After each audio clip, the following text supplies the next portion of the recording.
Hi, welcome back to the Legal Nurse Podcast. This is your co-host, Kelly Campbell. Today we have Sharon Weinstein. She is, oh goodness, let me find her bio. She educates and empowers others to achieve balance. She is the author of B is for Balance, 12 Steps to Balance at Home and at Work. Welcome. Thanks for joining us today. I'm delighted to be here. Thank you. Okay, so tell us, how did you end up getting into this field? We know you were a legal nurse consultant at one time. What made you take the change? I was a legal nurse consultant at the same time that I was practicing, and my practice involved infusion nursing. So I had spent a considerable amount of time within that field and became a legal nurse consultant on infusion-related cases.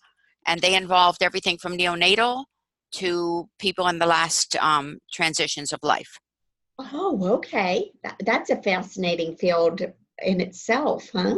It is. Okay. And there's so much room for error, which is why I was so involved. You know, risk is a huge problem. So, right. Yeah. Okay. So talking about balance and work, what made you dive into this field? Okay, the balance piece came to me at about the same time that I decided to be a full-time professional speaker. And it came to me because at the time I was working 2 weeks out of every month for 12 years in the new independent states of the former Soviet Union or in Central and Eastern Europe. I worked 3 countries a week. My job was to create the healthcare infrastructure for those new 11 countries of the former Soviet Union. In doing so, I spent a lot of time in a lot of places and very little time at home, as you can imagine. Oh, yes. At one point, I was in Armenia, and I missed a lifestyle event that was very important to me. That event was going to be on Long Island, and I was in Yerevan, Armenia, near the Caucasus, near the Caspian Sea. And so at that point, the flight that I was supposed to be on had contraband on board, and the contraband was not drug-related, as I might have thought with my background in infusion therapy. Instead, it was butter and sausage, a pound of each. When that happened, we couldn't leave the country for 4 days. And therefore, I missed the lifestyle event. And at that point, I said to myself, aha, this is your moment. You've got to get a life. As much as I loved what I did, I could no longer work those kinds of hours because I kept thinking, well, if there's a marriage, there will be grandchildren. I'm not about to miss that. And so I switched gears, formed an LLC and a not-for-profit, and really transitioned 100% into the speaking field. I had a strong message that everybody needed to hear. It was a lesson learned to really change your life, huh? Sometimes it takes that. Yeah, a right? big bonk on the head, right? Exactly, exactly. Yeah. Okay, so tell us some of these things, B for balance. What are some of the 12 steps? The 12 steps are things like simplify your life, focus, eat, sleep, and be merry. Like it is okay to have fun. As a matter of fact, it's a really good thing. Things like managing fatigue, and nurses, of course, are so involved with the whole concept of fatigue, whether it's compassion fatigue or alarm fatigue or just plain your body is sending you a message, which is what was happening to me. So there are so many steps in place that really involved rethinking who you are and what you want to be when you grow up and deciding that it's time perhaps to do that. So a lot of it deals with taking the time for yourself, making things easier, knowing your purpose, those sorts of things. Okay, so let's take these, I guess, step by step. Taking the time for yourself, it makes me think, okay, work-life balance. An example, have you ever taken on too much and taken on more than you can handle just because you don't know how to say no? We've all done that, Kelly. We've all done that. First of all, you're only as good as you are balanced. If you don't take the time for yourself, you cannot be the best that you can be. And we need to understand that self-care is not selfish. So it is okay to say no on occasion. It is okay not to fill your to-do list with things that are from here to eternity, and instead perhaps pick 5 things that you want to get done today. I call those the must-do list. And as you cross them off, you feel a sense of accomplishment, and then you go on the next day and select 5 more. You don't just keep changing the dates on your calendar, because in doing so, you'll never get to the bottom of that list. Things will just keep on piling because you don't know how to say no. Now, how do you prioritize? Because I don't have children. This is getting personal here. Okay. So I don't have children. I have precious nephews and niece. So our listeners have absolutely seen my precious niece pop in on a podcast because I could not say no to my sister to babysit when I run my own business out of my home. So what do you do there? That's a really interesting question, because we've all seen that as well. Whether you're a parent, whether you're in a relationship, whether you're a single parent, whether you have no kids but do have a plethora of nieces and nephews and others perhaps who are near and dear to your heart, and you really want to be involved with them because seeing them and seeing the smile on that face brings you great joy, it is okay to say, I am really happy to help you. This is the block of time that I have available. Can we make that work? Everybody understands that you need to have a break. That break has to be for work. It has to be for your biological systems. It has to be time for you. You need to be good to you before you can be good to others.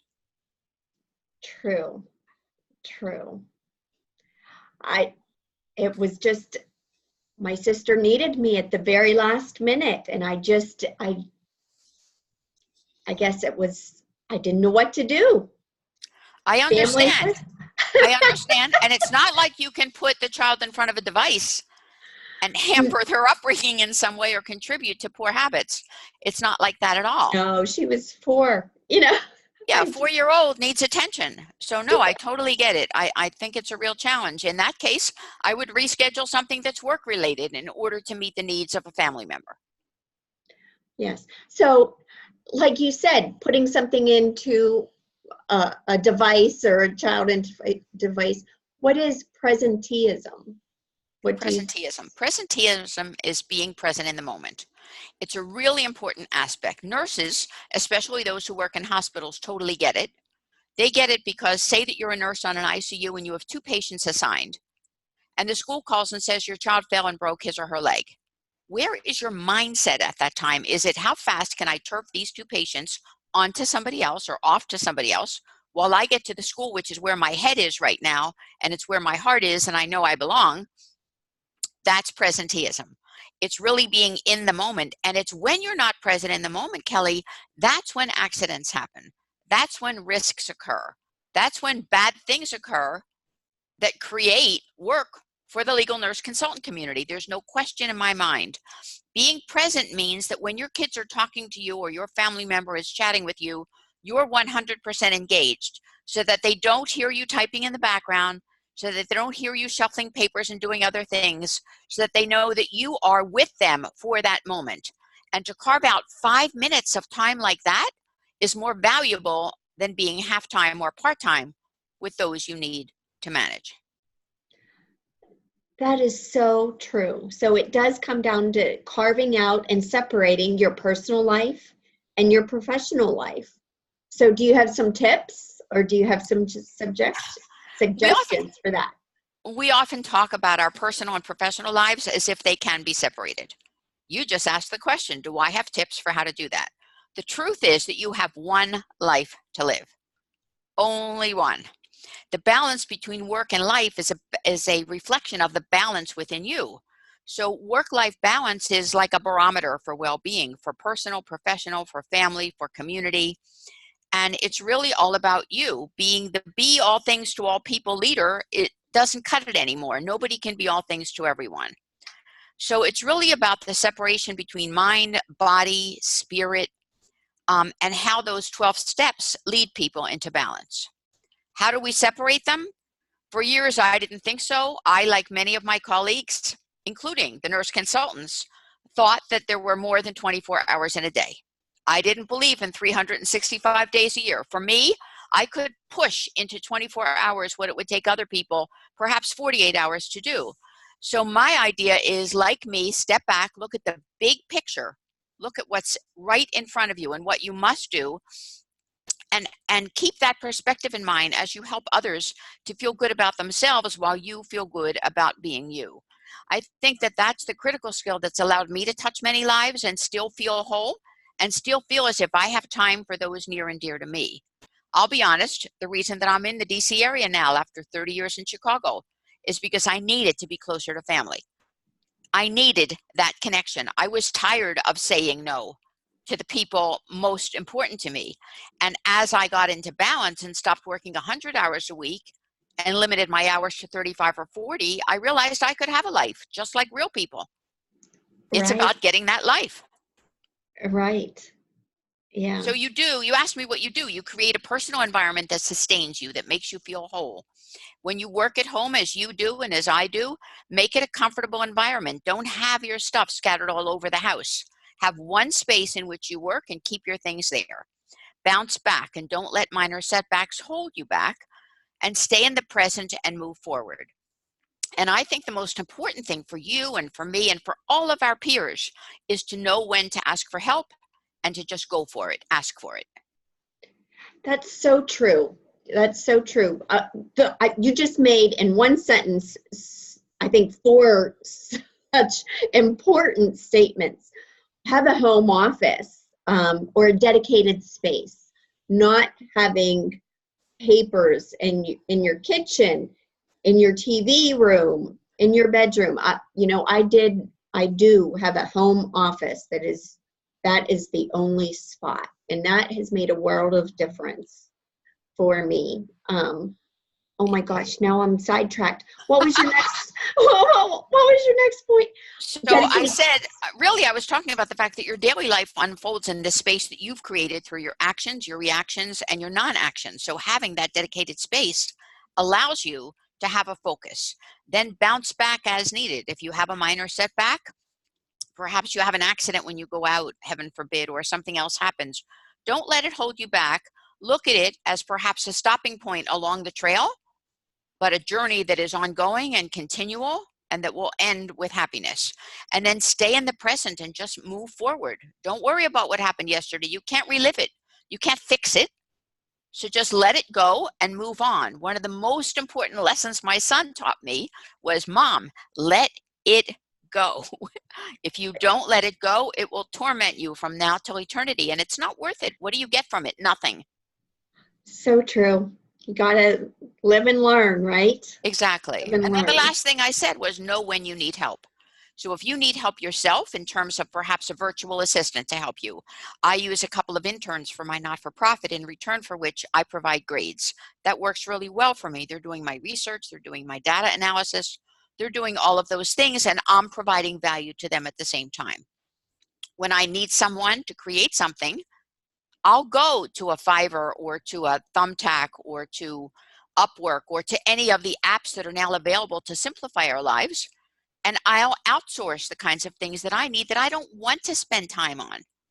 Would it be easier for me to create another website and use Kajabi to do it? Yes, but I have a marvelous remote IT person and webmaster who does all of those things for me. And am I spending a little bit more money? Yes, I am. But am I saving my mind at the same time? Yes, I am. And saving time, and time is more valuable. Time is valuable. What could I be doing that would be more productive than me creating content or moving something around or looking for photos or editing things? And I'm not very good at it. So why not go to someone who does that well? Right, right. It's all about balance. Exactly, exactly. It's all about balance. B is for balance, right? It certainly is. It is. There's no question. Okay, so we've covered, I'm trying to calculate now, maybe 8 of your steps. What else do we have here? Finding your purpose. Yes. Okay, so finding your purpose is important. Many people don't really understand what purpose is all about. Without purpose, you have no reason for being. So when you sit down and close your eyes and meditate and think about, what is my purpose? Why was I brought to this earth? And why am I doing the work that I want to do? And it is critical. So it's really all about, it doesn't equate to only our work lives. It equates to our home lives and our roles within the community and within our family. And it's a combination of balance with all aspects of life tossed into one. It's something that creates fulfillment. What brings you joy? If you're doing work that does not bring you joy, chances are you should not be doing that work. If that work is only about a paycheck, that is not a reason for being. So when you can identify what your purpose is, it gives meaning to each and everything that you do. It directs and it guides you. It provides a pathway, a GPS. It motivates you. Being on purpose means living your life with intention. And that's the way each of us should function each and every day. That's a beautiful statement. That is a beautiful statement. And you should be able to just add on to that. You should be able to look at legal nurse consulting or life care planning and know that you are doing valuable work for someone in addition to yourself.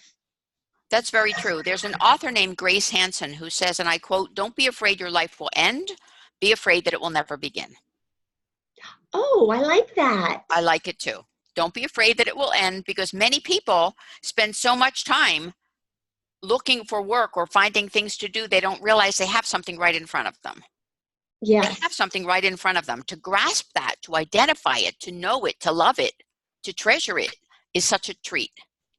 It's such a gift. Right. I really like that. Who? Her name is Grace Hansen, Hansen. Okay, I like that. So another point we had just briefly touched on before we went to record this. How do you recharge your body's batteries, especially when you were working so many hours or so many cases? What do you suggest? Okay, I'm going to show you something. I'll use a visual. Here's my phone. What do you do when your phone has a low battery? You plug it in. That's what the cord is for. Or if you have one of those phones that you can place on top of someone else's, you get that instant charge that they show on TV. You cannot do that with the body. Anything else, an app, a computer, something that is slow, you recharge, you reboot. Well, think about the concept of reboot, because you can also reboot the human body. And how do you do that? You do that first by hydrating. You must hydrate. You must drink half of your body weight in ounces of water per day to keep your cells functioning, to keep your body organs functioning, to keep yourself healthy, to keep your mind quick. Because many of us are spending all of our time on a computer screen, and constant views of a computer screen with the blue light and everything else really does hamper cognition in many ways. And we don't want that to happen. So first, we're going to hydrate. We want to make sure that we had a decent night's sleep. And a decent night's sleep might be for me what it might not be for you. I worked on perhaps that overtime mode, if you will, thinking you could work 24 hours a day and continue for several days in a row and it would work. That only works, Kelly, when you're 30, 35, maybe as you push 40. But something happens when you hit that magic number and the system no longer works. It can work even in high school. We all did it at one time or another, in college. But it does not work as you get beyond that 39, 40 mark. It just doesn't work. So you need to get a decent night's sleep. For me, a decent night's sleep is about 7.5 hours, and I wake up refreshed and energized. You need to give your body some form of movement or motion. For me, it's the gym in the morning. For you, it might be a brisk walk. It might be deep breathing. It might be meditation. It might be something that gets your body and your mind thinking in the right direction and keeps you focused. I think that other things you can do is, besides knowing your purpose, besides eating well, and that doesn't mean a lot of carbs and a lot of this and fad diets, because it's not an ad of fat or whatever it is of the day. It's a constant focus on keeping your body in its best shape possible so that it will work for you the way that you want it to work for you and produce what you want. The next thing perhaps for me is allowing a little bit of humor in the workplace. It's okay to smile. It's okay to laugh. My kids for years told me that I had a 40 to 50% sense of humor. And at one point about 6 years ago, I hit 80. And now I'm close to 90. So I'm really excited about the opportunity to recognize the fact that I can tell a good joke. And it's hard for me because a lot of my cousins are involved in humor. They're very involved in entertainment and in that industry, and they're really naturally funny. I'm not, but my timing is getting so much better. If you surround yourself with things that make you happy, maybe it's a mobile in your office, maybe it's something that plays soft music, maybe it's happiness spread around you, flowers on your desk, a plant, something that makes you feel good, makes you take a deep breath once in a while, and makes you really appreciate your environment.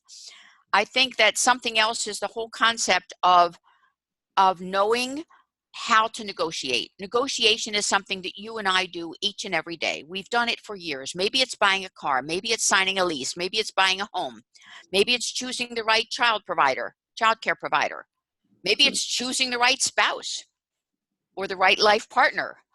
Each of us negotiates at one time or another. You can negotiate within the work setting as well. You can negotiate with yourself if you're your own boss, and you can negotiate with that law firm or with whomever has brought you on, or that health system, or the representation for the patient. You can negotiate what you can do and what you cannot do. And if you think about each of those aspects as you go about your daily life, you realize that there can be time at the end of the day just for you. That you can sit down and put your feet up and take a deep breath and say, wow, I really contributed so much to the lives of others today. Because, you know, Kelly, in the healthcare business, it's a commodity like any other business, isn't it? The difference is the commodities with which we deal are human lives and human happiness, neither of which can ever be compromised. As legal nurse consultants, when our peers advise on risk or on malpractice or on alleged malpractice or on something that didn't quite go right, and we've all seen it one time or another, both on the plaintiff and on the defendant side. When we're doing that, we want to be whole. We want to be true to ourselves and true to the process. We want to be the best that we can be and focus entirely on that case so that we bring the best value to the client who has brought us on. That is what will produce a great outcome. It's not only at the bedside, it's beyond the bedside, in the aftercare. So true. Absolutely true. So how do we get in touch with you? How do we get this B is for balance? How can we continue to grow in our balance? Okay, so first of all, we can continue the dialogue. I'm happy to connect with anyone who's connected to you. My book, B is for Balance, second edition, has a dedicated website thanks to the publisher, and that dedicated website is bizforbalance.com. I blog on that every month, and they maintain the website. All I need to do is blog. The book itself is available both from Nursing Knowledge International, which is the publishing arm of the Nursing National Honor Society, Sigma Theta Tau, or of course on Amazon, where all good things are located. I'm obviously aware of the fact that you can buy anything on Amazon. I went searching yesterday, and the things that I found were unbelievable. Anything is on Amazon. My speaker website is SharonMWeinstein.com. Don't forget the middle initial M. And my consulting site is just simply S for Sharon, M for Mary, but that's not my name, W for Weinstein, Group, LLC.com. So smwgroupllc.com. And the best way to remember that is so many ways. SMW Group LLC.com. There are so many ways that you and I and our colleagues can achieve balance in our lives. Wonderful. Well, thanks so much for your time today. It's been my pleasure. So informative. Thank you for having me. And don't be afraid to say no when the kids need to be watched, but say no within time frames. That's so true. I know it brings you joy. I can see the smile on your face and the gleam in your eye when you talk about them. Oh, I love them so. But make it quality time. Okay? You know what? That is true. Yeah. Quality time. Thank you. All right, listeners. Tune in next week, and don't forget to like us. Bye-bye. Thank you.